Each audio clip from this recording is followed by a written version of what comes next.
When you look at the person you love, do you see a past you're being asked to fix or a partner you're choosing to build a future with? Because how much past trauma should factor into your commitment? It hinges entirely on that distinction.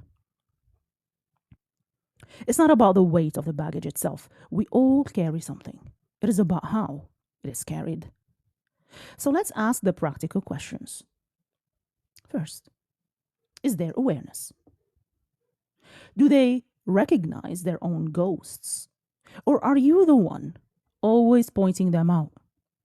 Without that, history is just a script waiting to replay. Second, is there active work? Is there a dedicated effort through, let's say, therapy, coaching, reflection on a struggle to heal? Or is the unspoken expectation that your love life or that your love will be the cure? Commitment is support, not a salvage operation.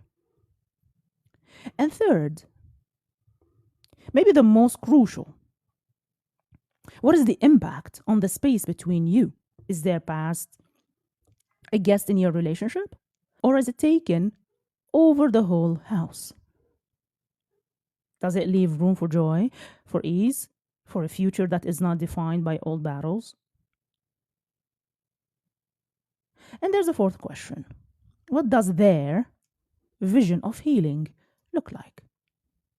Because sometimes two people can both be genuinely committed to healing, both doing the work, and still be fundamentally incompatible in what they believe healing requires or allows. One person might see healing as learning to trust again, to be vulnerable, to slowly open doors. Another might see it as maintaining strict boundaries, needing predictability, keeping certain doors permanently closed. Neither is wrong, but they might be wrong for each other. And a related tension here, the paradox of I'll be ready once I'm healed enough versus healing happens in relationship. Love is not the cure, but connection is often part of the healing process. The question becomes, is this a relationship where both people can grow, or one where one person is perpetually in a patient role while the other plays therapist? And one more thing about capacity. It's not fixed. Your capacity fluctuates. You might have enormous reserves one year and be running on empty the next. The question isn't just, do I have capacity now, but does this relationship allow for the natural ebb and flow of human resilience, or does it require me to be endlessly full? So, what is your capacity? Compassion is a virtue. Martyrdom is a trap. You cannot build a shared future if you are being drained to fuel a solo journey from their past. So, how much should it factor in? The trauma itself? Minimally. The response to it? Decisively. Don't commit to the wound. Commit to the healing. Commit to the person who, despite their history, shows up with the courage to build something new with you. Commit to the relationship where both of you get to be fully human, not just surviving your pasts, but actually living your present. The decision isn't about walking away from their past. It is about working towards a future they are actively helping to create.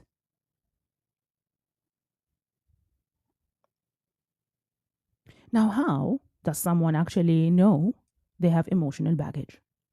Here's the thing. Baggage doesn't announce itself. It disguises itself as personality, as preferences, as just how I am. Some signs that what you think is you might actually be your history. Your partner forgets to text you back and you spiral into, they don't care about me. or you rage, or completely shut down. The response doesn't match the trigger because the trigger isn't really the text. It is every time someone important disappeared on you. You have rigid rules that feel non negotiable. For example, I can never date someone who, whatever it is. I always need this and this and this. I absolutely will not fill in the blank. Sometimes these are genuine boundaries, but sometimes they are armor. The question is, are these protecting you, or are they protecting a wound you have not acknowledged?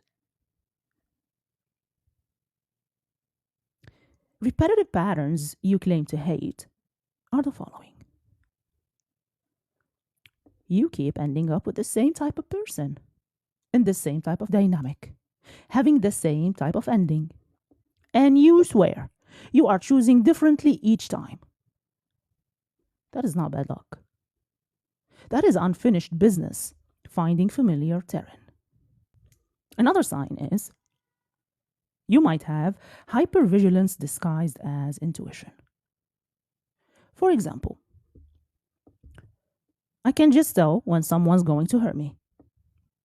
Maybe. Or maybe you're just so attuned to scanning for danger that you find it everywhere, even when it isn't really there.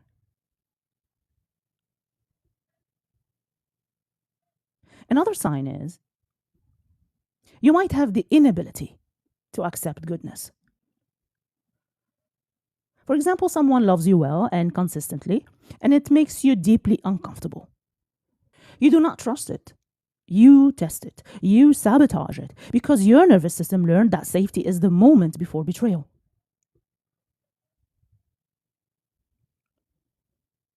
Another sign is you might have emotional flashbacks you don't recognize as such.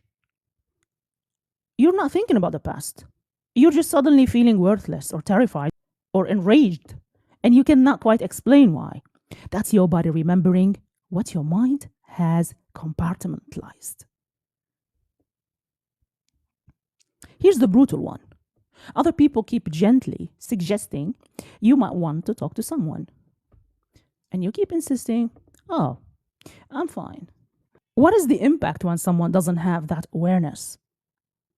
For them, they are trapped in a story they don't know they are telling.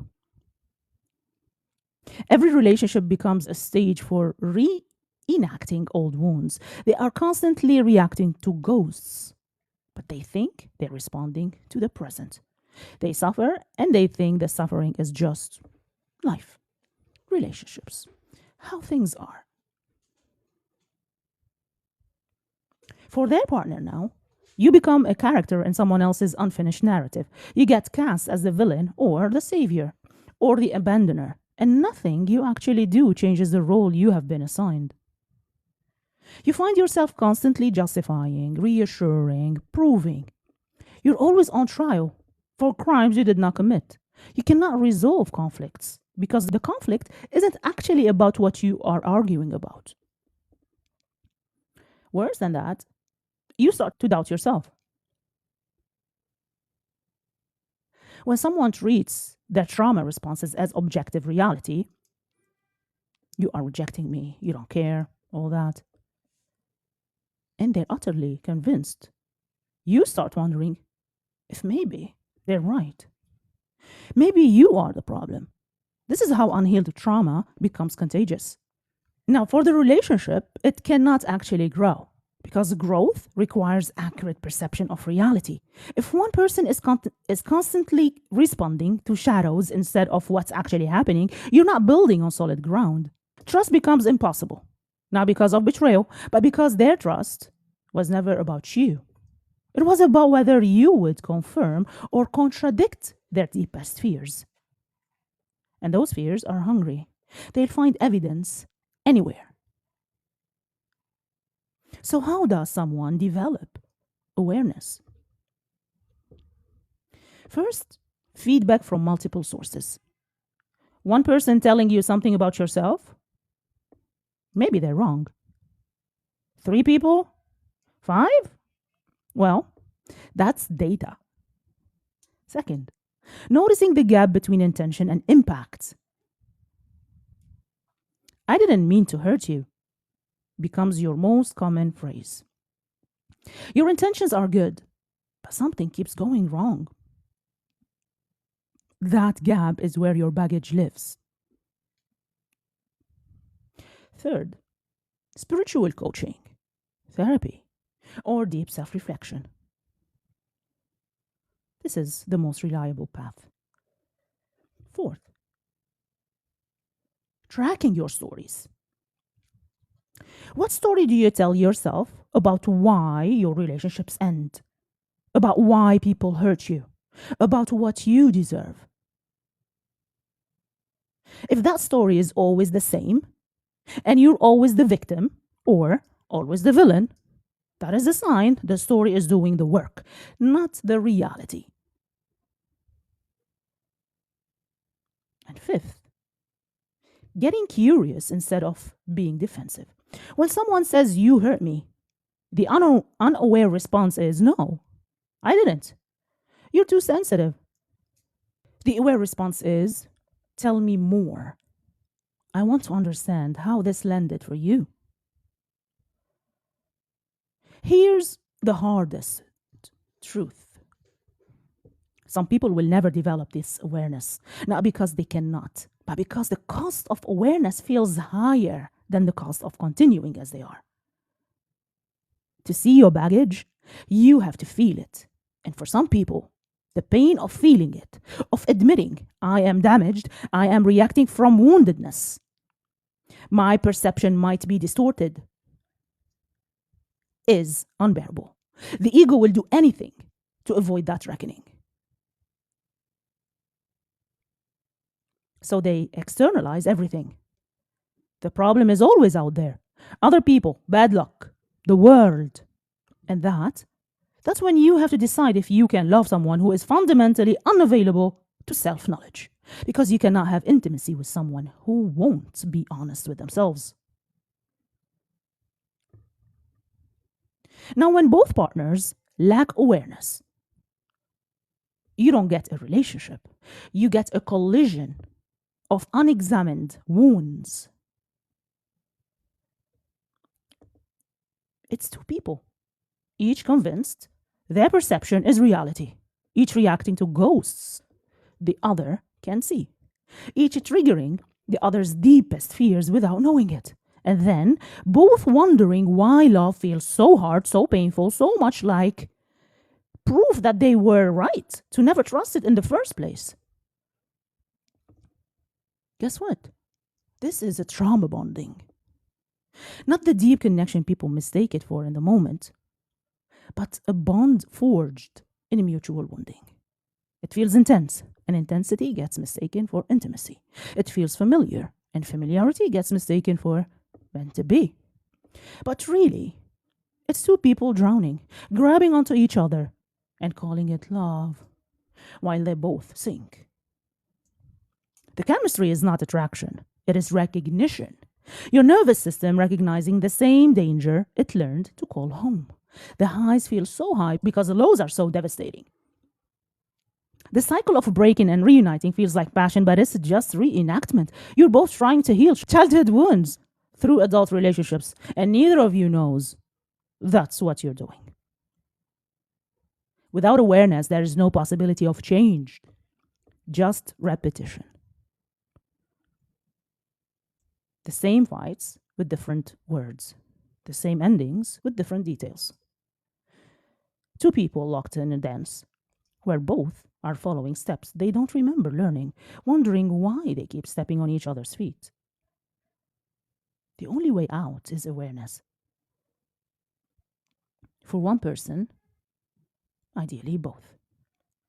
To stop, to look, to ask, what am I really reacting to? What wound am I trying to heal through this person? What story am I telling that might not be true? Healing does not happen in a trauma bond, only escalation.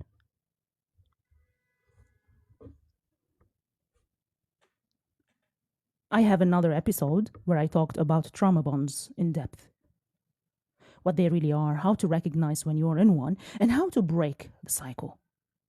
And if this is resonating because it's hitting close to home, if you are realizing you need guidance that's personalized to your life, your patterns, your specific situation for deeper transformation, I offer private coaching. Link on my page and in bio.